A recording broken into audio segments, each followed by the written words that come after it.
Call to order the Town of St. John Plan Commission study session for July 3rd, 2024. Invite all that are able to stand for the pledge. I pledge allegiance to the flag of the United States of America and to the republic for which it stands, one nation, under God, indivisible, with liberty and justice for all. Can we get the roll call, please? Joe Gomez-Stagel. Present. Pete Clyderis is currently absent. John Gill. Here. Bob Valoy is absent. Russ Vogel. Here. Justin Esther. Present. Colin Emchway. Present. Adam Decker. Here. John Dykstra. Here. Bill Manasopoulos. Here. Ashley Abernathy present. We have a quorum. Agenda item number 4, old and new business. Item A, 2024-15 Scooters Coffee, the proposed primary plat for a one-lot subdivision, 8455 Wicker Avenue, St. John, Indiana. Good evening. I'm James House with DVG team representing Grit and Grind LLC. We have prepared the necessary advertisements to hold this primary plat's public hearing for your hearing meeting in 2 weeks on the 17th. This project has been through one engineering review. We have made a resubmittal on that and the primary plat. The primary plat remains largely unchanged. We did delete the detention easement on the rear or east of the lot, which is currently under review of why we deleted that, but the boundary has not changed. And to remind the commission again, this primary plat was actually platted a long time ago, but the Dancing Waters Townhomes purchased 200 feet of the rear of the lot, so we are just more or less clearing up the legal description with this plat. That's all I have, unless there are any questions. Questions, comments? Anyone? Mr. Dykstra? No questions. Concerns? It's under review. Under review? Yes. Okay. All right. Subject to that, I think we'll see you back on the 17th. Thank you very much. Thank you. Item B, 2024-16 Astoria, proposed final plat for a 90-lot subdivision for the Astoria subdivision located at 10122 Parish Avenue, St. John, Indiana, zoned PUD. Diamond Peak. Good evening. My name's Todd Leith. I'm an attorney. I'm here on behalf of the applicant, Lennar Homes. This is the final or secondary plat for Astoria subdivision. As you know, this was a PUD adopted in 2022, so it's fairly recent, but this is the first time that we're coming in for secondary plat, and it's going to be the entire 69 acres, all 90 lots or 90 homes. Diamond Peak was the original petitioner for the PUD. Lennar is taking down the project, so we're working with Diamond Peak to do this secondary plat. I think Lennar is well known. They did a pod within the gates within St. John in the past. It's a national home builder.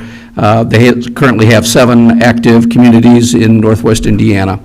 Todd Clevin is their Director of Land Acquisition, and I'm going to ask him to come forward and kind of explain a little bit about the overall project and some of the architecture and home styles for the project.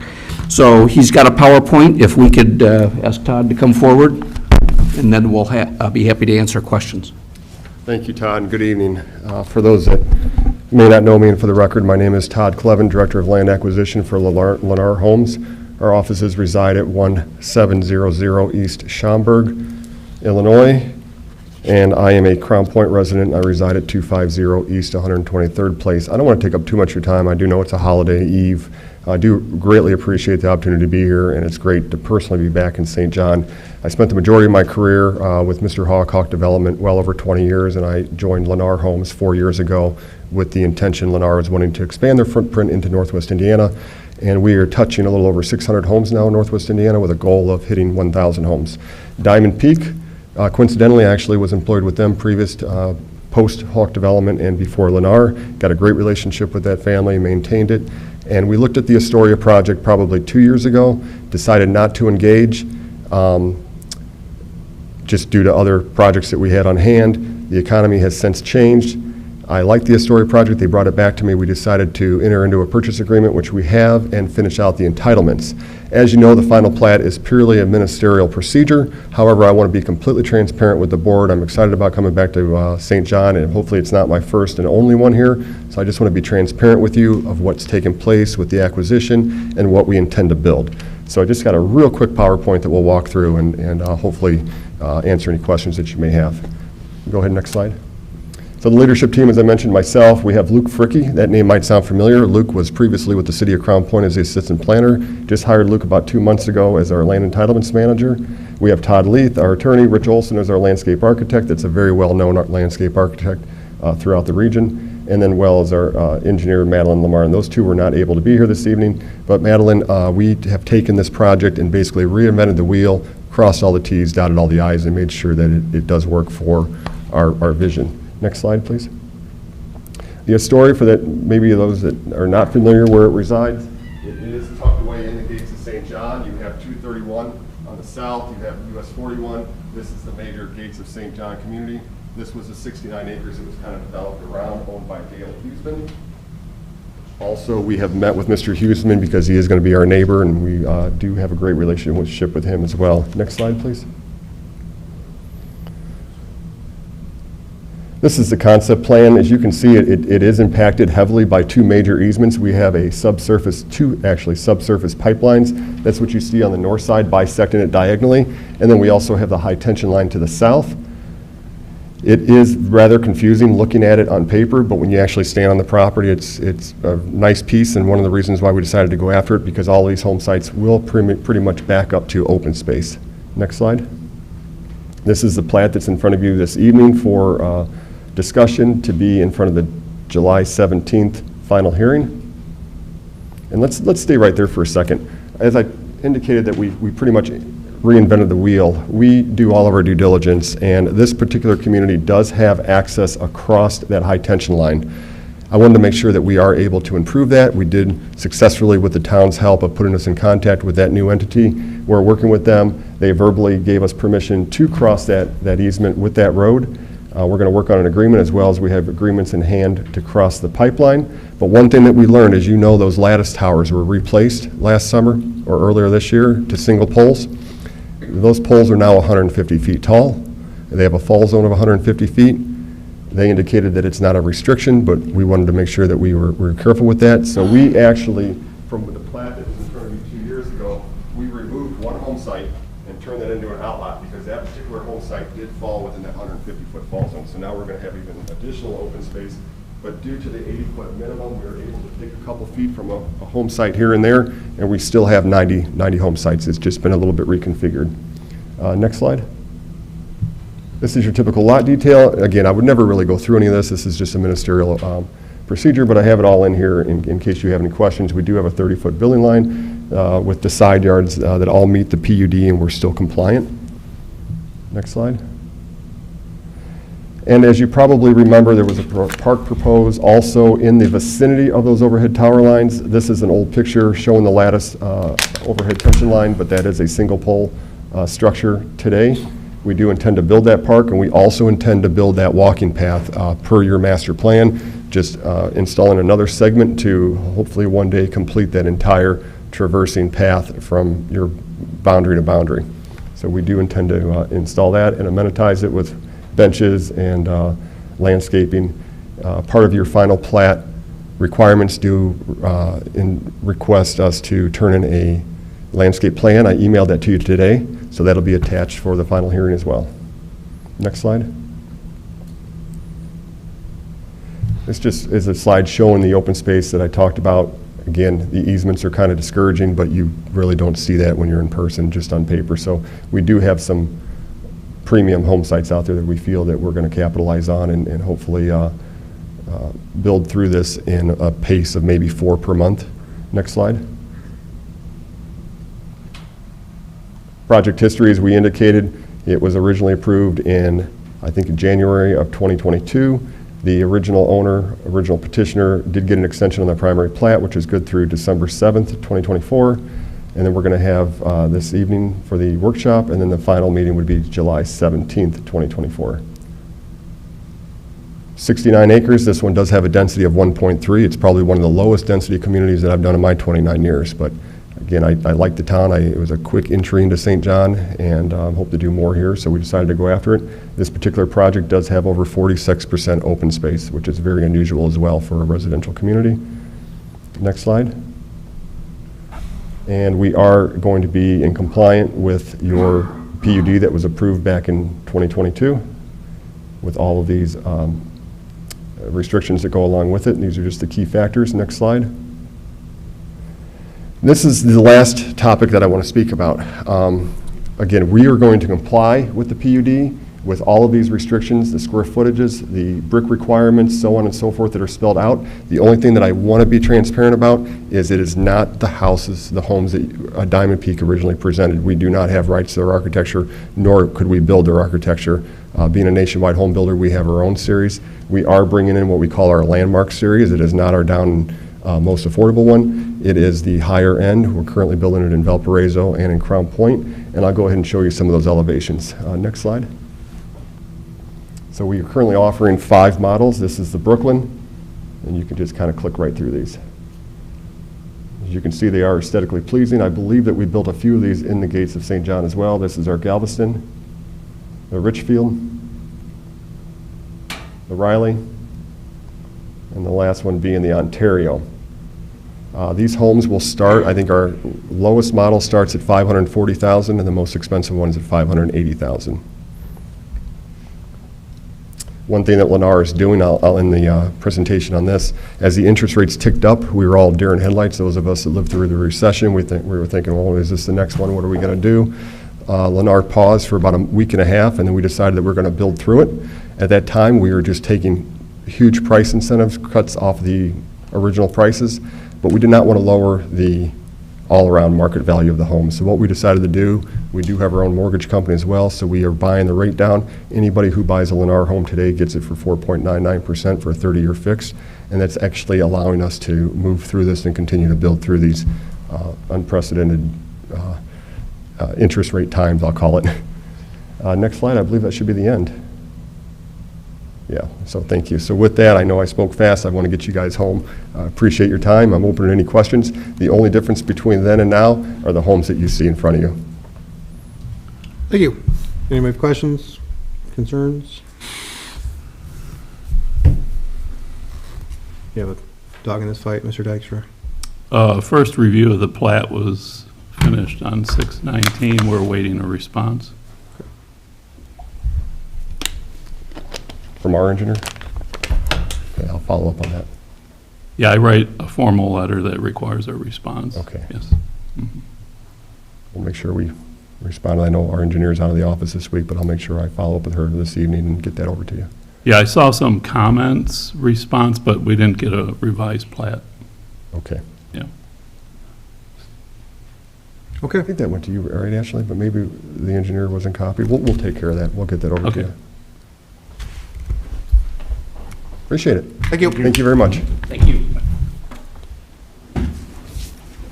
Item C, 2024-17 Meadow Wall, proposed primary plat for a 4-lot subdivision at 9117 Patterson Street, St. John, Indiana. Meadow Wall Street LLC. Kevin Hunt, Schilling Development, 8900 Wicker Avenue, St. John, representing the owners of the property at the northwest corner of US 41 and Wall Street. With me today is James Huss from DVG. We were here a few weeks ago, presented the plat. It is a 10-acre parcel. Lot 1 is intended for the senior housing. Since that time, DVG did submit engineering. We did get the engineering response back. I believe it was yesterday. We're going through that. We do anticipate we'll be able to address all issues that were raised in that letter, and then be prepared to move forward with the public hearing on July 17th. So unless there's changes or questions, I can take any additional questions you guys may have. Subject to that, the engineering being finalized, right? Yes. Yeah. Yeah, as he said, my letter went out yesterday. Correct. If I could just clarify, I believe the primary plat, you're comfortable with the primary plat being advertised even if the engineering is not finalized. I believe the first comment letter, I don't foresee any wholesale revisions to the plat from primary. Yeah, well, there were plat comments, There but were, yes, yes. But the primary can proceed without formal approval. So typically, if the comments need to address before secondary, or do the plat comments need to be revised before the hearing can take? Most of them need to be revised before, in order for me to write a letter to Plan Commission, I have to be satisfied on the Okay, response. Yes. Mr. Chair, I mean, I would just add that ultimately, the Plan Commission makes the decision about when it's prepared to go forward with the public hearing on a plat application. And so, Mr. Dykstra's comments about having those amendments completed before that hearing or before primary plat I would agree that those should be addressed prior to the hearing to approve primary plat. We do believe we'll be able to talk through most Of of course, yes. most of those issues Okay. before that date. If there's anything outstanding, we'll address it at that time. At the previous meeting, we sought permission to advertise for July 17th public hearing, and we've taken those steps. But internally, we met, discussed with DVG. We don't see any issues with what was raised in your letter. Just with, okay, so I mean, the hearing can go on the 17th, just with the understanding that if that's not resolved, then you're going to have to Understood. renotice for, Yeah. you're not going to get your hearing in 2 weeks. Yeah, we will ensure that Engineer Dykstra has any revisions to the plat by mid-end next week. Okay. Questions, comments, anyone else? There being none? Thank you, gentlemen. Okay, thank you. Item D, 2024-18, Rose Garden, proposed primary plat for a two-lot subdivision for the Rose Garden Addition Phase 3, Block 3, located at the east side of Willow Lane, south of 91st Place, zoned RC2 PUD. Good evening, Doug Reddick with DVG, representing Sublime Development, the owner of the property. As we discussed at prior meetings, this is a kind of amendment to the original Rose Garden subdivision, where we're going to terminate Willow Lane cul-de-sac. So the rest of the subdivision is built. We're just onto these last two lots. We've submitted drawings. We've received comments from Robinson. We are in the process of addressing those comments. Didn't see anything too unusual with that.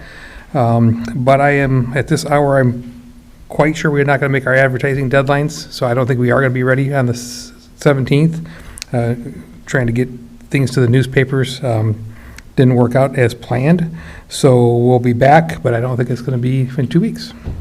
Whatever the next regular meeting would be, so the Yep. August. August 21st. Yeah, that's the plan right now. Okay. Thank you. Thank you. Item E, 2024-19 floodplain ordinance amendment, an amendment to the floodplain ordinance. So as discussed at the June Plan Commission public meeting, when I requested the ability to publish the notice, we need to amend our floodplain section of our ordinance to comply with changes that have come from the federal with FEMA and IDEM. This change is that changes that need to be done.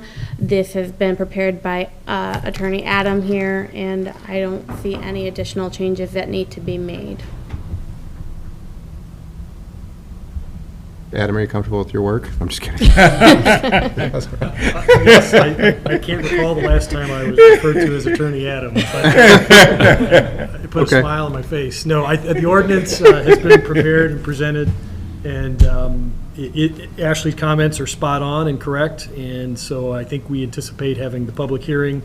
Again, because this is a change to our zoning ordinance, it requires Plan Commission action following a public hearing and ultimately recommendation to the town council. And can we get that on for the July 17th one then? It's already advertised. Already advertised. All right, questions, comments? Easy enough. Item F, Grace Church.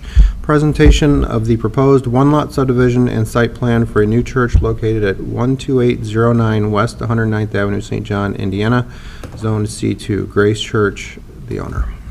Hi, everybody. My name's Eric Peters. I represent Professional Building Services. I have with me some leadership from Grace Church. Larry, Jim, and Jay. And we're pleased to present this plan. It is for those of you who don't know where the location of this property is, it's basically adjacent west to Landheim Training Facility. It is a zoned C2, and it's roughly about 10 acres. The church has been involved with us to budget and do some concept planning, so they're heading in the right direction on that end. And we wanted to get this in front of you in terms of looking at the site development as well as the aesthetics of the building. I'm going to bring up Jay Earnshaw. He'll give you a little bit of background on Grace Church, and then I'll follow back in and give you kind of the tour through the site and what the building's going to look like.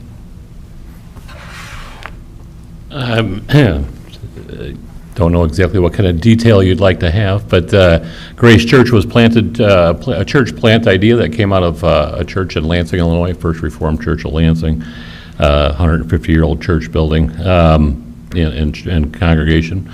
And a long time ago, about 10 years ago, we talked about doing a church plant. A lot of residents, a lot of members of our church have moved to Northwest Indiana. Actually, I've been a Dyer, Cedar Lake / St. John resident, as my kids all are too, for 40-plus years. So it was a natural thing for me to continue to want to have a church plant out here. As far as churches per capita, Northwest Indiana is well underserved. And the fact of the matter is that the church's involvement with the community is an important thing to enrich a community and to bring people a sense of belonging and well-being. And so, in that order, we looked at all in Crown Point and St. John and Cedar Lake, and this property became available as it was originally bought by another church plant, Pathway Church. I don't know if you've heard of that before, but they designated that site 10 years ago, and since then their congregation has ceased, and they for a small payback to some of the parties, we paid back some of their obligations, and were able to acquire the property there a couple years ago. We're in the process right now of understanding our financial obligations and needs, and beseeching our congregation to come up with the money that's needed to build a building in today's world, which since we started looking at this thing has gone up quite a bit. And so we don't have a timeline established, I guess, as part of that. As far as what we can do, we just actually we had a pledge. We've been in existence since 2020. We started the church plant idea in 2019, actually hired a pastor who came in. We're part of the Presbyterian Church of America. It's part of the Presbyterian Church worldwide, but there's different divisions within that, different denominations, and we're a PCA church. So we're aligned with a denomination that's about 3,000 churches strong. We have been working for the last 4 years. We got COVID, right in the midst of COVID, this church started. The only opening at that time was to be meeting in Cedar Lake Conference Grounds at that moment. And since then, despite our efforts to be in a school or to be somewhere local, during the COVID scenario, there wasn't anybody offering use of space. So we ended up, now we've been meeting for the last 2.5 years at Ileana, right down the road from this site here. Not even it's within a stone throw, right? And so our congregation is developing around the St. John community as homes continue to be built in and around that area. And our whole goal there is to interact with the community, obviously, and to open up our, what we call side door ministry, right, where we can serve the community in a bigger way and reach out to our neighbors that are building all around there, and hope to see it flourish. We have about 250 folks in attendance on a regular basis now. We're growing by about 10 to 15% over the last couple of years, and we hope that this building would inspire others to come in and they hear about the good news of the gospel, which is our essential goal for our community. So on that vein, we want to make sure we do things right, and so that's why we're here tonight. We just want to make sure that we have a firm understanding of what the expectations might be and how we can go about to proceed. And that's why Eric and Judge Roan and the PBS crew have been working with us for probably longer than they'd like to be. But that's all right. We've made some adjustments and changes, and we'll probably continue to do so to try to work out the vision here that we believe that we have. And so if there are any questions, please. I'll take over. Maybe we can follow up with questions with Jay, if you have anything in regards to Grace. In regards to the property, it's 10 acres. Right now, the first phase is about 11,300 square feet. It's got 2 stories. Actually, a partial walkout is 5,700 square feet on the lower area, kind of trying to take care of, or take advantage of the grade drop off in that area. Seating wise, we're looking at about 310 people initially. The parking lot is designed for 100 and, what do we got here, 164. 164. We have another future expansion of about 95 parking stalls, which will equate to about 190 additional people. The initial building is, it's kind of a stepping stone. It's going to be everything to the church all at one time, and hopefully, as time persists, we could expand and give them a little bit more flexibility on the site. The utilities consist of sanitary across 109th. Water's located in the northwest corner. We are going to obviously meet the requirement for photometrics and landscaping at some point, some juncture. The outside of the building, actually, if you want to scroll through, here's a floor plan. So first floor is basically 310 seats, restrooms, a large gathering space, and some activities for teaching and education. The lower areas kind of gives them a little bit more flexibility to expand quicker sooner than later. It's about 5,700 square feet. It'll be a wide envelope. Administrative offices, education space could go down there at some point.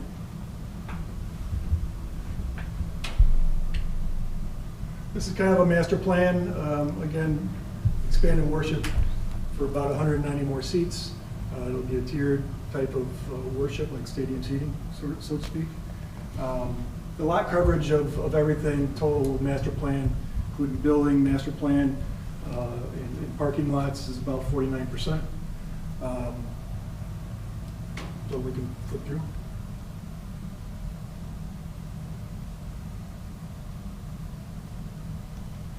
Here we go.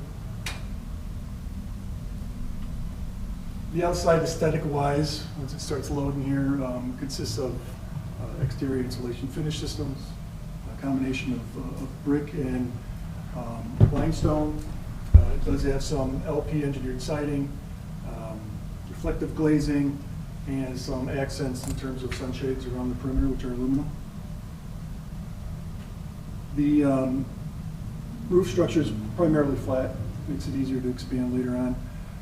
Rooftop units in terms of HVAC, all the HVAC units will be screened on the backside.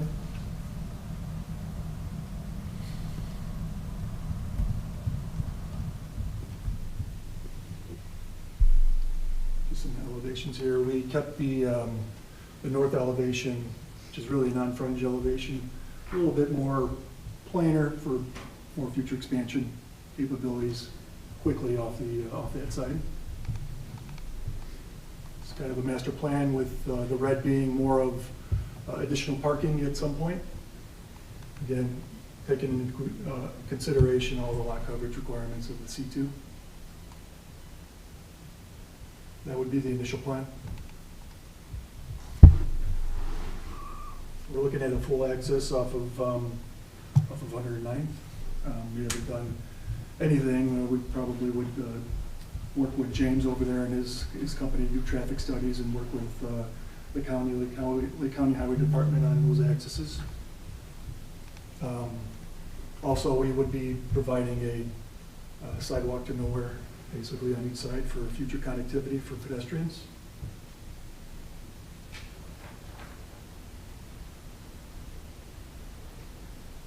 This is the inside, some inside snapshots of everything, very contemporary.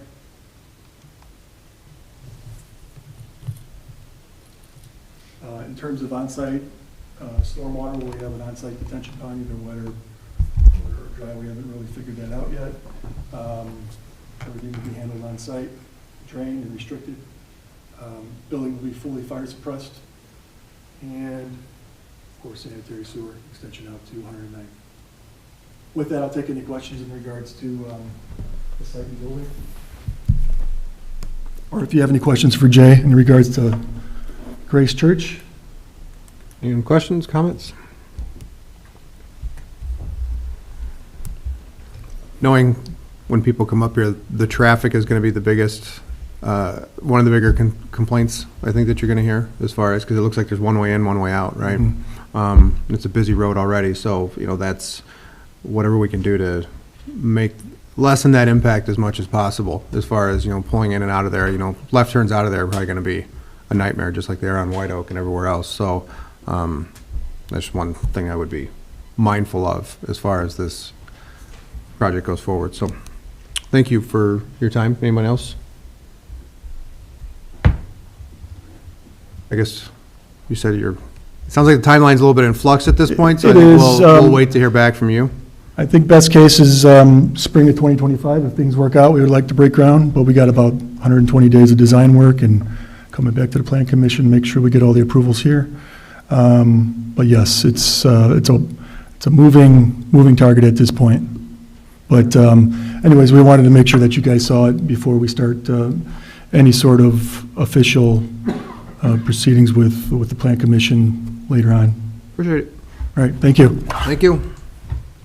Item G, Gates of St. John, Units 29 through 31, presentation of proposed primary plat for the Gates of St. John, Units 29 through 31 development, LBL. Mr. Kill has a lot of paperwork. Well, it's kind of the initial presentation, so I have something for everybody. I asked Ashley if I could drop it off earlier. She said no. Because I knew the paper would be in my office. I think she wanted me to hold this around today. You need a copy right there. I'll put it in the office. I got it. It's 2 sheets. Yeah, 2 sheets.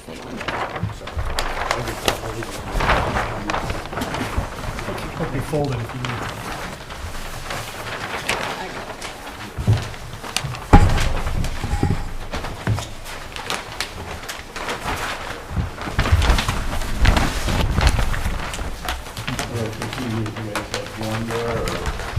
I'll leave a bunch of them for everybody.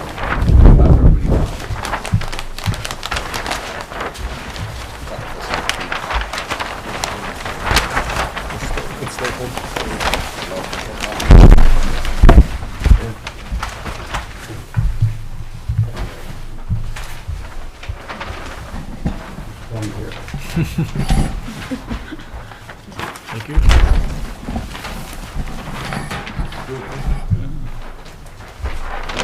Well, thank you, Steve. I had small ones. You need a big one.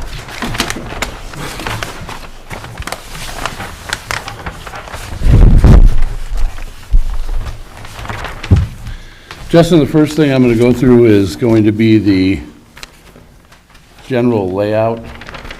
And I think I'm going to set this up by you so you guys get a better look. I actually highlighted mine going through this, so this will actually give you an idea of, it's not the utility page I want to go through, it's basically the page that shows the pink in front of Justin and Joe there, that shows the sidewalk configuration. There are sidewalks running all around the site, just like we presented during the zoning.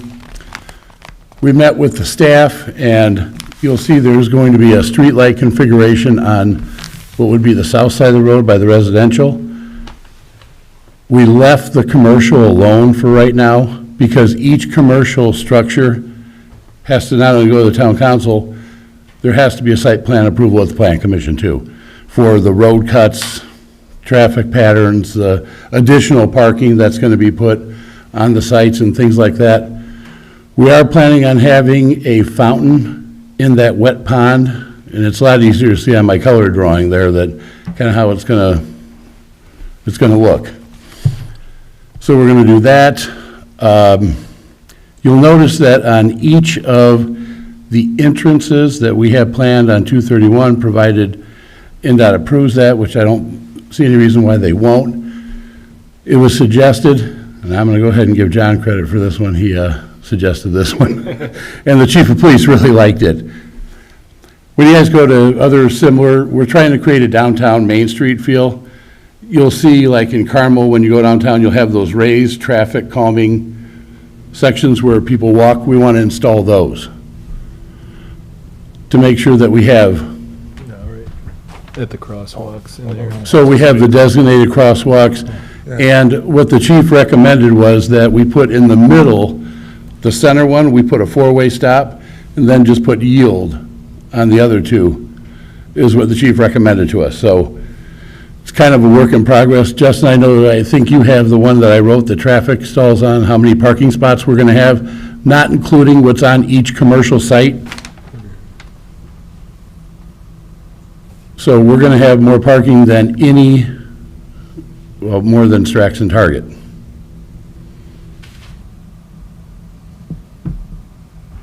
Are any So- of those parking spots dedicated to the houses, or no? Each one of the homes have 4. So let's say that somebody did have a party, could a couple cars park there? We have an abundance of parking to accommodate that as well. Now, as you know, not everybody's gonna have a party at the same time. Let's say somebody has a small birthday party or something. There's plenty of parking to accommodate anything that might happen there. But that center road, if you can kind of envision what it's gonna look like, all those parking stalls are 10 by 20. So that's 40 foot, plus 2 travel lanes of 12 foot. So it's the equivalent of 5 lanes of traffic. I know it's hard to see the scale on that, but it's huge. So you'll see we're actually researching, well, Ashley's helping us with this, decorative lights. We're going to come up with like a downtown fixture that we can put down there. We're looking at putting maybe ballards at each of the crossings that will focus the light down to the road. But this is exactly what was presented during zoning. We do have interest in the first lot over by Parish. Hopefully shortly I'll be approaching the town council with that. On the commercial side? Yeah, they're anxious to get commercial going. I'm told daily. It's not that easy to get people to, start going. I mean, but we're working hard at it. I know the town's working at it. They're constantly thinking of different users to come in. Would the houses be built in phases that parallel with the commercial side, or? Yeah. what's the timeline for I that? guess this is how the phasing would go. This is gonna be platted in 6, so that's that right there and that. Those two, and these two would be platted at the same time. Okay. So that's unit 1, 2, 3, 4, 5, 6. And they're gonna go in conjunction with each other. As we plat a residential, we're gonna plat a commercial. And then the road. This section. And then the road's gonna keep going. Now, unless we get somebody who wants to fill in commercial, we'll plat it all. But right now, it's scheduled to go in 6 units. And as you can see, we have the site completely surrounded with sidewalks. Like I said, it's a lot easier to see on that when I highlighted it. Every single thing you see pink is a sidewalk. Why don't, Joe, I don't even know why we have them there, to be honest with you. I was looking at that, and I'm not exactly sure. so my question is, why don't you have them over here too? I don't know, that's a good What question. you're asking, you're saying that you have sidewalks over. I was asking myself that question, but I'm not even sure why we have them there, because we want to keep everybody focused walking on the double frontage commercial. We don't want them walking up to dead end at 231, so I'm actually thinking I want to remove those sidewalks from the center of that. But if parking in any of these areas was full, and people were trying to park down here, wouldn't you want them to be able to, or, Well, you're going to enter from there. yeah, So remember, all the businesses, you're going to be able to enter from the south. right, and they'll be, like, yeah. You're going to Park- enter, so if you yeah. park in the parking lot up here, or you park down there, you'll have an entrance, and we're putting outside seating everywhere. So it's going to be encouraged to enter from the south, not from the north side. The north, quite honestly, is just, it's additional parking for the business. Hey, Steve, and I'm Yeah. looking in front of these units. Here is where their parking's gonna be? You're saying Yes, four? Those are drives. Okay. So Then they're, there's two in the garage, and there's two in each drive. okay, there's so gonna that's be- what you're considering 4 parking Those spots are right going to be there? the 4 for each unit. And then on the, Joe, what number do I have written down there? For what? parking? Which one? 432. So there's 432. 432 parking spots on the road that we're building. So, two things jump out at me. The first is that each parking lot seems to be served by a single light pole. Is that enough? Have we? Well, we went through that at the staff meeting, and we had all these little, when we put lights up last time in this town, John will tell you, we had to take half of them down because we put too many up and people were complaining. 93rd. So. That was, I mean, that was a landing strip. I mean, you had that thing blowing up. And John, well, when we were sitting in the Yeah. staff meeting, we No, all I looked at mean, each other the and whole- said, let's not make the same mistake again. It's not that we don't want to put up light fixtures, so what we're thinking of doing is, so we know where the ones on the south are gonna go, they're gonna be adjacent to the residential. When we go to the commercial and do a site plan, we can locate lights on the north side then. That kind of go like this, just intermittent, so. Well, like, these parking lots are gonna wanna have light anyway, though. Well, they're too, gonna right? want light in the parking lot, but we also want some lighting Along the sidewalks. along the sidewalk, too. Yes, Yeah. that's the thing. I foresee very dark sidewalks right Right. now. That's, Well, that's why you'll notice you see nothing on the commercial side. Because we want to do where the drives are going to be, that all has to be approved by the plan commission. Each one of these sites, as we come in with it, has to come in front of the plan commission and be approved. And we figured at that time, we're going to go ahead and identify where the access points are, what kind of light, where the lighting's going to be, all that kind of stuff, because we just don't know what commercial buildings we're gonna have come in and what uses. So that's why when we set up the PUD, we set it up to be determined at final plat by the plan commission. the second, thank you for answering that. The second thing that jumps out at me is, so you mentioned that everything's designed to have access from the south. Just from the parking lots, from the townhomes, that's all great. Now, there are a significant amount of residences that are to the north of that. If somebody wants to, suppose there's a great restaurant up there in Lot 3, and they say, I don't want to drive because I live close, how are they getting, how can they get there by foot? Well, The bike Again- trail currently crosses from Park Place into Mill Creek, which is on Park Place there, where they're gonna tie in. you notice we're not showing see, this is where if NDOT would have just let us put that traffic signal up, we would have a designated traffic signal across that there. We've repeatedly asked the state, they refused. Have you asked your And- state legislator about that? We've talked- Lobbied them. We've tried to talk to everybody and their brother, Joe. That- Instead of a roundabout there, I'm actually thinking, well, it depends on what NDOT wants. A traffic signal makes more sense because you'll have a crosswalk, you're gonna have a button, and traffic will stop. A roundabout, they're going to have, in that roundabout on Parrish and Klein, they're actually gonna have crosswalks through the roundabout. The problem is traffic doesn't stop. Right. So I get that NDOT's gonna put crosswalks through the roundabout, but traffic doesn't stop. So, we have the traffic calming devices, and we're gonna put signage up, we're gonna have a signage plan too, that we're gonna run past the chief and everybody, the police department. you know how must stop and crosswalk for pedestrian traffic, and we have the bumps built in the road to calm the traffic and stop, and it works wonderfully downstate. There's no reason that wouldn't work here, because it's a proven idea.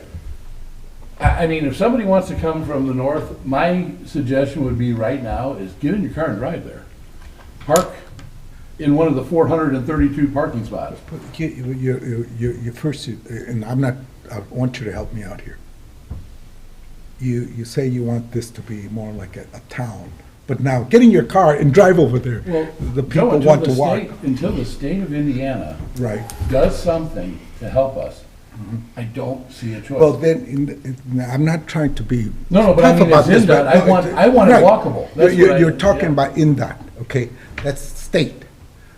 What legislator have you talked to about this? Because we got representatives in this area that represent this kind of issue. Have you talked to a Well, legislator about We've that? talked with Niemeyer, we talked with Saladay, And we what- talked with what did they Charbonneau, say? we talked with everybody. What was their They're working on things. They're working on things, what, is that what their To response? ease up on things like this. But you know as well as I do, the fundamental problem with NDOT is that you have to meet their warrants before they will approve it. We sit down, we show them all these plans and say, it's coming, guys. Can we just plan for it now? But, and I agree, Yeah. but dealing with the INDOT is sometimes you have to, if you say, you just told me that you talked to Niemeyer, Fesco, all these representatives that represent this area, sometimes, and I've worked with them, to do something like this, that they go into INDOT or they go into the State Department revenue place to get things resolved right away for us. That doesn't, I mean, INDOT can do things for us if we talk to them. Have you sent them letters? Well, they've been in our office, very recent, to discuss that roundabout at Parish. Who's they? NDOT. And how about the state legislators? Those So are the ones. we have Because they need part of this land. Well, they're in there because they're doing a severe taking from us, yeah. They're taking a large part of that property, yes. So, all I'm saying is that, yes, you did talk to INDOT, but you said you talked to the legislators that represent us in order for us to.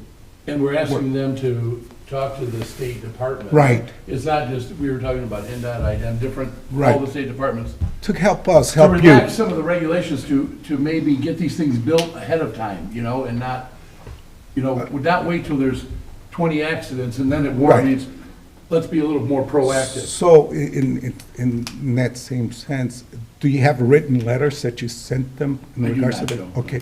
If you have that, that adds more support to what you're saying. And it helps us, help you, help us, because sometimes we end up saying, well, INDOT, that's a good way of getting out, but we haven't talked to the state. We vote them to get them to do something for us, and perhaps showing them this, not INDOT, because they will tell you what they have as far as like, what the rules and regulations are, and sometimes they could go, oh, yeah, you know what? Well- There's work around that. Well, see, I get real frustrated with NDOT because I've been working on trying to get a traffic light at Park Place since 2004. I spent 20 years as town manager trying to get them to approve a light there, and they never would, even when we're paying for it.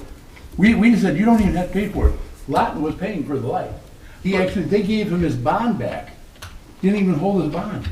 So in essence, we're talking to INDOT, but you said you talked to the state legislators, and you gave me their names.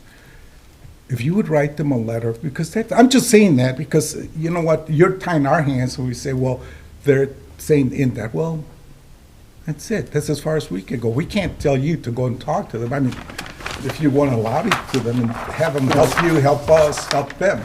See, but unfortunately, the situation that every town that has state highways running through it is in, unless you develop and you cause the warrants to be met, you'll never get an improvement. Well, you know what? That's the not- the aggravation I have with it. And I've had them with me too, putting a stoplight in another area, but as soon as we got to the legislator, it just worked itself in there, that boom, everything started to work. And I'm not trying to argue with you, I'm just No, trying to see what would. But I agree with you, and I get frustrated trying to deal with them as well, and. Yeah, maybe if you can show us whatever. The fact, I mean, I can show you whatever I want, but Yeah. if they don't approve it, I mean, in essence, what we've drawn here in front of the project is an entire another lane of traffic that we think we're gonna put in. I assume that NDOT never would go for a pedestrian bridge, would they?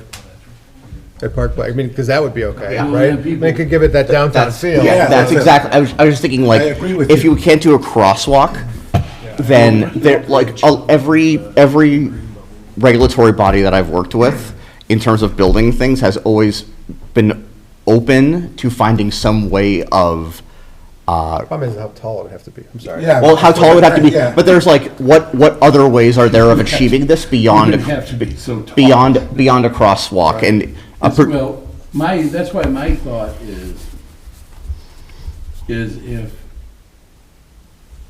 if that's where people perhaps may cross, we're thinking they may want to put a traffic circle there. We don't even know what they want to do yet. We can't get a decision to be made. So one of two things is going to happen. The state's either going to put a traffic circle there or they're going to put a traffic signal. One of two things eventually is going to happen. Now, when they see things being built, they're going to be like, well, these guys are really serious. We're going to start at this end of the project so that the intersection that's utilized is going to be Parish where there is a light. And obviously with the traffic circle going to be built. By the time we get down to the end, we'll have time to work with them to get something done there. Okay. A couple other important aspects is we've been working with the residents of Mill Creek, like a lot lately. We actually have an agreement drawn up with them. In the green area down there at the very south end, you see all that open space that I have drawn? We've agreed to build a berm that has an average height of about 10 feet because they have that little hill now and that was a problem for them. We've agreed to build a berm in the entire length of the project. We're going to get it, we're hoping about 10 feet high. They really like that, and we were gonna put a park inside this project. Mill Creek asked if we would be willing to put the money towards expanding and upgrading the park in Mill Creek. Then everybody utilized that one park. We agreed to that.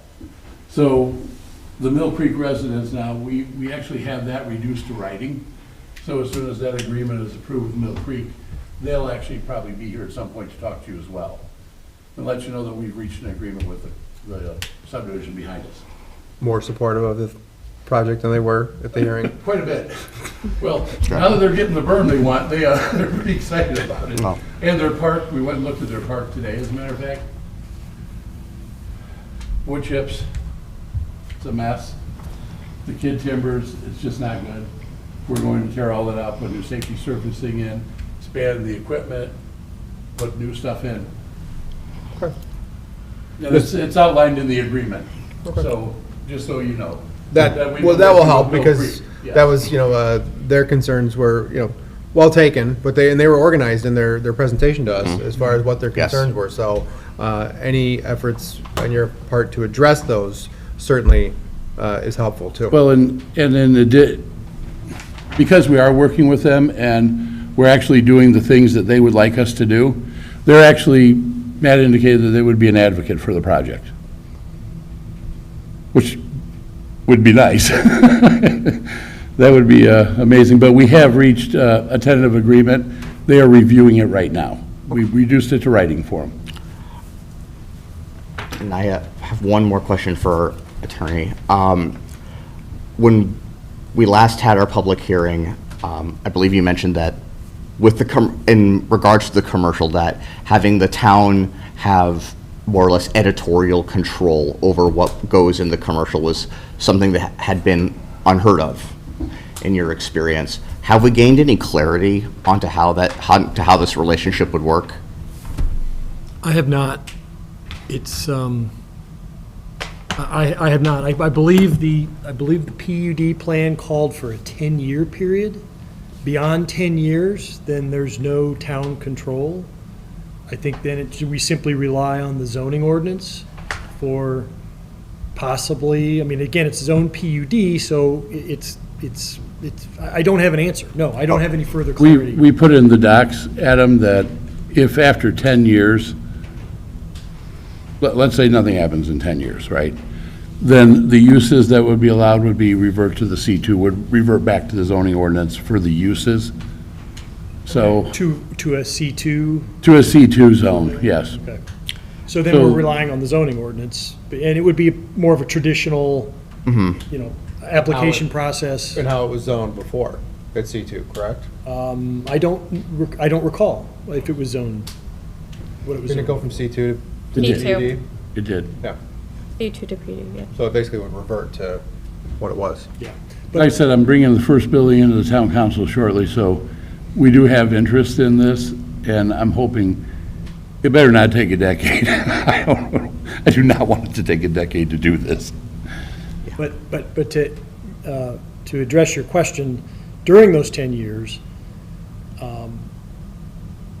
as Mr. Kill has suggested, and again, this is, it's novel, it's unique, it's not something I'm familiar with, so I'm hesitant to, you know, expound. I understand. Provide opinion, because it's just something that's, Yeah. I speak lawyer. He can't give you his blessing because it's, and but there's nothing that necessarily prohibits it though either. right? Yeah, I guess I'm not even asking for a blessing or anything. I'm more asking for has there been a drill down on, like, when we say town control, what does that mean? Does that mean like leasing? Well, it means, that mean- it means two things, and it says that very clearly in the documents.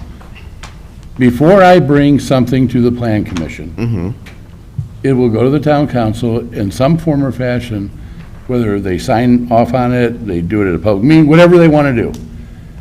There is going to be the use and the architecture. Okay. So that use and architecture will be approved and brought to you. Then that will be laid on the site. And then what we're going to do is work together on laying out the site plan, the traffic flow and where the parking is going to be, all that kind of stuff. Yep. It may be, just the different kind of outdoor seating areas, what kind of lighting might go there, all the kind of things that it was impossible to put that in on the drawing because we don't have the uses right now. Right. It's And just the zoning. It's just the zoning, so as the town council approves those, that's why it will then come to the plan commission for site plan approval in every instance. So that's what. that would be required anyway. Yeah, but the point is, I can't come here until the town council approves that, Adam. Right, so, I have an additional step No, I I've understand. imposed, yeah. And if I just took a step back, like the Schilling Business Park over off of Joliet, that went through, I think, before you guys came on, but part of the residents there were concerned, like, because it was technically zoned industrial, they didn't know what was going to go in there. Now it's going to be coming to us with some idea, almost an assurance of what's going to go in there. So that might help, right? Because we had people who came to the hearing and said, we don't know what's going to go in there, heavy industrial, semi trucks and everything else, and they were upset about that. But if we have an idea, we'll have a front end idea of what's coming in.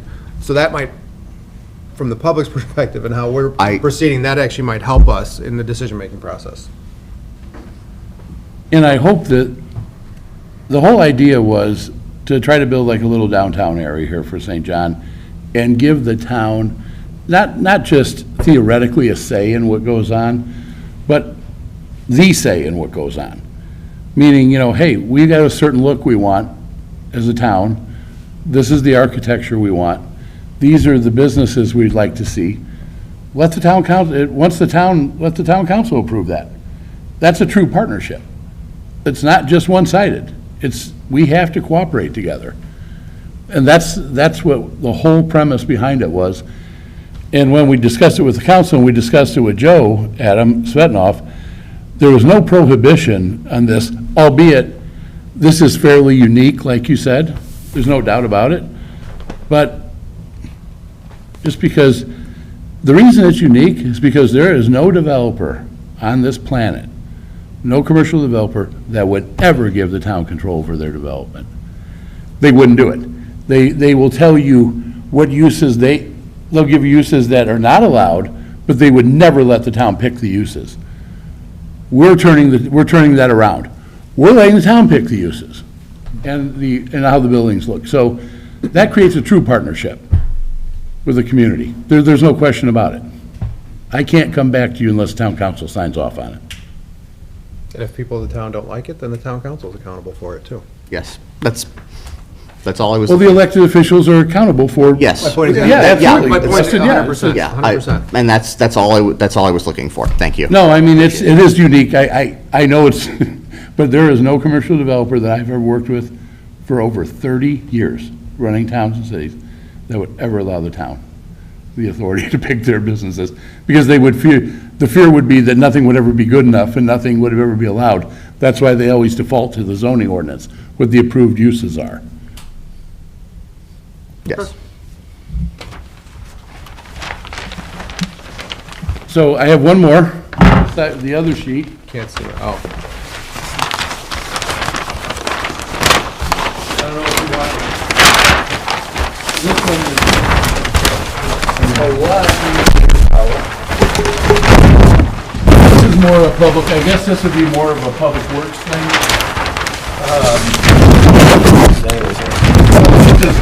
And if you look at this one, you'll be able to Yeah. follow the sanitary. Can get that graphic one? So, as you're gonna see, there's a legend on the bottom, and Yep. the reason I highlighted mine, I wanted everybody to see the way the utilities are gonna lay out. Coming down Park Place and coming down Parish, there's two 12-inch water mains. You can see that we're doing two tie-ins to the water mains. It's likely that one's gonna move up and go perpendicular, but the bottom line is it's gonna tie in. And as you can see, we're looping the entire site. The water main's being looped all the way around. No dead ends. No dead ends. And I know Bob would want to see Bob that. Malloy will be happy. I just had Bob's name Well, no, ringing I in my mean, head. I know what he wants. He's the one that is. Yeah, so you can see and that's why I highlighted it, because you can see how the water main's going. We're looping the whole thing. There's not one dead end, and that way it's going to be fed off of two 12-inch mains. Probably couldn't come up with a more ideal scenario. And you can see sanitary is looped everywhere. All the services are provided up and stubbed into the commercial lots. Will all of this be, so you spoke about doing, phased construction of commercial and residential. Are we planning on running all of these utilities all at once? When I come in and I want a primary plat, the whole thing. We'll final plat in phases. But the problem the site runs into is that the stormwater releases to Parish. Yes. The sanitary releases to Park Place. You gotta to service something over here, you gotta run it all at once. So we're going to end up running a lot of this at one time. Okay. Which is the point of primarying the entire development. But we will final plat in phases and units. Great. What's your timeline estimate for the primary engineering and plat? Primary engineering will be done very shortly here. And primary plat, I would like to come in for a public hearing the end of August. It's 2 months. So I would show up on July 17th and request permission to advertise, and then come back to another study session. Just any input that's I receive or whatever, add it to the plans or whatever, and then bring it back and, resubmit a set of plans, because the engineering, the actual utility layout is pretty straightforward here. We've got a 24-inch sanitary sewer. That's an interceptor sewer running through the gates. John is very familiar with this. Big enough to handle the entire, everything going to the town of Cedar Lake. It was planned that way from the years ago. When we laid out the gates, When we right? laid out the entire town, just like Lift Station 1, everything was planned to go to 125th Avenue. All right. That's why the sewers are sized the way they are, 231, because we wanted to take everything to 125th. Thank you. Good discussion, thank you. Just make sure you get that information and we can link blessing too. Just highlighted one thing.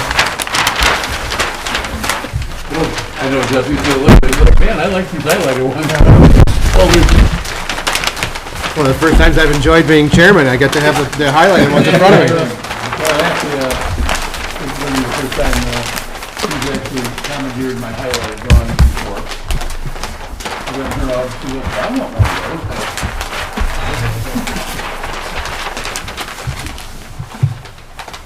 Okay, so we'll see back in, So, I guess the bottom line is, this is 100% consistent with what was approved. You know, we're working through I mean, I know you guys don't care about, the rims and inverts and all the slopes and all, that's all the engineering part of it.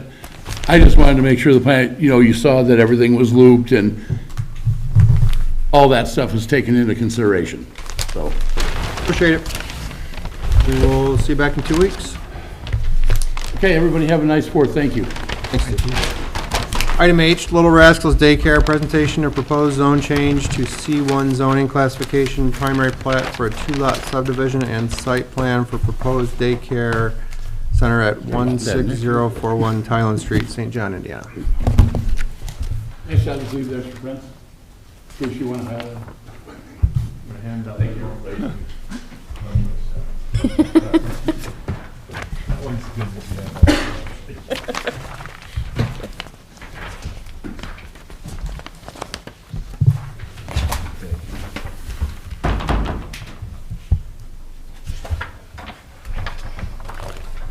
Thank you.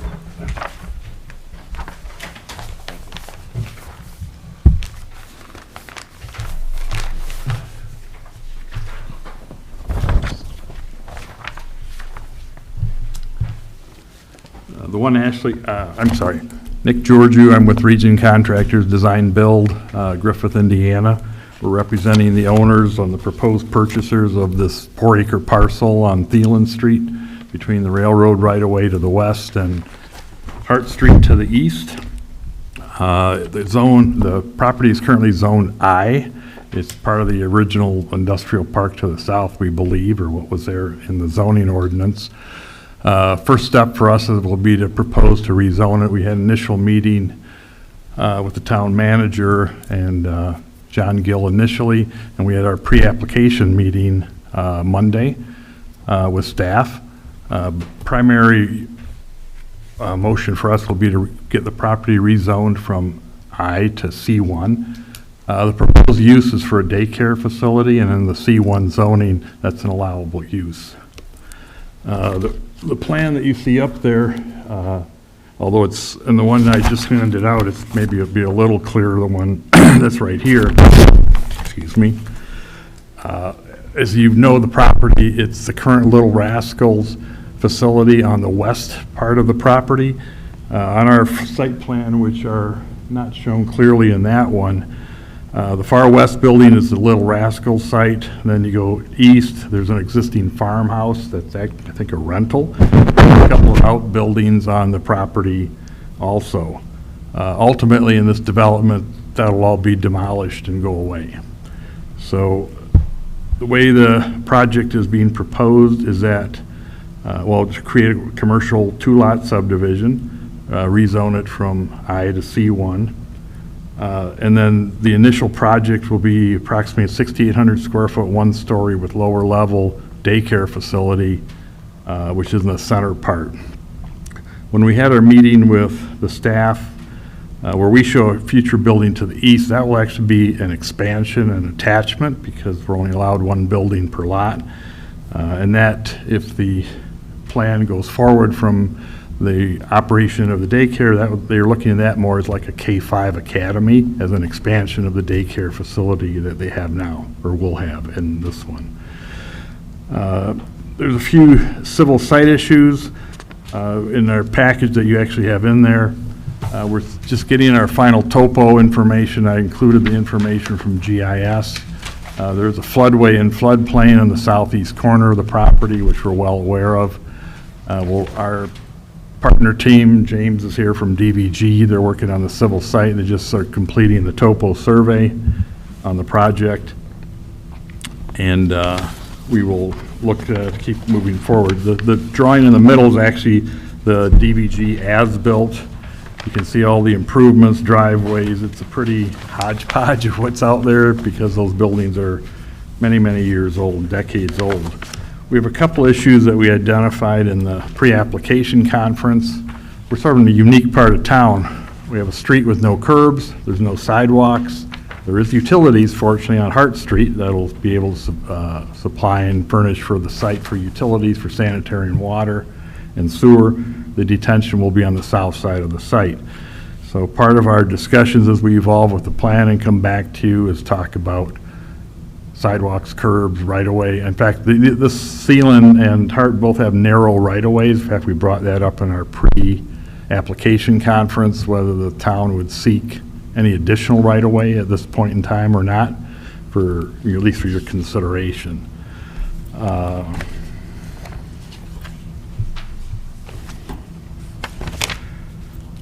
I do want to, the owners of this project are very eager to move forward.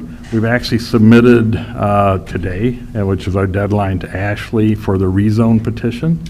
We're hoping to be, in fact, we expect to be here in the July meeting just to ask permission for the public hearing for the rezone portion only, which would be in the August meeting. We would expect to come back here probably on the August study session because we'll have this a lot further along. We'll have topo survey, we'll have more detailed layout of the project, the grading, the proposed detention, et cetera, et cetera. So we're trying to move this forward, and hopefully, if everything falls into place, we'd like to hopefully try and get final plan commission by October. They originally hoped to break ground this year. It's feasible, but it's going to be tight. But I guess I'll stop there and see if you have any questions on what I presented. Thank you. Anyone questions, comments? I mean, conceptually, you're looking to put a daycare where there's already a daycare, so I don't think that that's a huge stumbling block from my perspective, but, if it's bigger and there's more traffic, that's a pretty strange little part of town, like you said, as far as that. So work through some of those issues to make sure that we can. Well, that was part of our discussion because currently, Little Rascals have existed there for years and years. And right now, people literally, I think there's 2 parking spaces off of Thielen that just people can drop their kids off literally, or else you're stopping literally on Thielen Street. I mean, obviously in the new development, in the plan we have, we're looking at the whole traffic pattern, and there's a drop-off area, and they take it completely off of Thielen, actually. In fact, that was part of the big discussion at the pre-application conference, was car stacking and the ability to keep the traffic, and people obviously are in safety with the kids, and talking with Chief Flores about what the best way to do the traffic pattern and get to the building, et cetera. There's a lot of unique, I'll just be candid, Little Rascals facility has been grandfathered in. Obviously, the new daycare codes relative to this. I mean, there's exit requirements out of every classroom. There's enclosed play areas, et cetera, which will all be part of the ultimate development plan, which we'd be presenting to you. But yeah, no, we're keenly aware of a lot of little kids and get them off the street and make sure you have safe traffic and safe issues on the site. Okay. Thank you. We'll see you back. All right, thank you. Item I, begin discussion for amending the zoning ordinance to change what is required for publication for public hearings. So at our canceled BZA meeting last month, there was discussion started about amending the BZA rules and regs to change what is required for public hearings. State statute only requires one publication and one newspaper minimum of 10 days before. Currently, the ordinance is at 2. We also require adjacent property owners to be 300 feet from the subject property. There has been some complaints received by me in my department that when they get that many people and they go to the post office does not want to send that many certifieds anymore because it's too much for their staffing to handle. So the discussion began last month to look at amending that. But because the PUD process or the BZA processes and procedures are also in the zoning ordinance, in order for the BZA to update their rules and regs, the zoning ordinance would then need to be updated. Discussion was had with the town council and seeing if they'd even be amenable before going down this avenue of wanting to update the zoning ordinance to change what is required for public hearing. The town council does seem amenable to it. Their one request is that if we do change it, that we start publishing notices on the town's website, which is no problem at all. I did that for the previous municipality I worked for. So, staff recommendation, my recommendation would be that we reduce to the one newspaper, minimum of 10 days prior to the public hearing. Because we are keeping up the sign requirements, my suggestion would, and now going to be advertising on the town's website as well, is that we reduce adjacent property owners to immediate properties next to the subject property. For example, the Little Rascals, if they were to come in, it would just be the properties right across the street or right next to it that would then be noticed instead of a 300-foot circle. Radius all around. Yep. Mr. Decker, that would be consistent with state law as far as the notice requirements? The proposed amendments? Right, so no, Ashley, Ashley's comments are correct regarding the interpretation of state law. The law allows the Plan Commission to establish in its rules and regulations who will receive notice of, matters that require public hearing. And the minimum standards are at least one publication in one newspaper, at least 10 days before that hearing itself. In addition, I think the town would continue to require that there be a posting of a sign on the property. And so as far as who else or who is an interested party, that there's some discretion there. And currently it's 300 feet, any owner within 300 feet of the subject parcel. Towns have different towns throughout the state have different standards. Some simply have reduced that to properties immediately adjacent to the subject property. That reduces the number of people that would receive notice of hearings. But that would be consistent with state law. There would be no violation of state law to do what Ashley has suggested, so. I think just to keep the notice, provided that it is within what state law requires, to keep them consistent with the BZA though too, right? As far as, so there's some consistency for people coming in, the publications in the newspaper, who gets the newspaper delivered anymore? I mean, very rarely. So, between social media and the town's website, I think that, we can probably be giving better notice through certain avenues like that. So I think the ordinance should be updated to reflect that. Yep, and so, Mr. Chair, just briefly, to change the Plan Commission rules doesn't require an ordinance change. Only the BZA rules require that it be consistent with the zoning ordinance. So if the Plan Commission is going to basically adopt the same standards as the BZA, I would suggest that perhaps the Plan Commission wait till that occurs. I anticipate that at this point, perhaps the town council might be able to consider the ordinance to change the zoning ordinance sometime in September, because that first has to go through the Plan Commission. Because it's a change to the zoning ordinance, there's going to be a hearing before the Plan Commission, and then ultimately that's a recommendation to the town council. So I talked to Ashley at the BZA meeting. She thinks that if at the next month's BZA meeting we have the draft ordinance, she thinks she could then possibly get it published for the Plan Commission meeting in August. So. Okay. Questions, comments? There being none. Item 5, adjournment. Would entertain a motion to adjourn. Mr. Gill, second by Mr. Golmstig. All in favor, aye?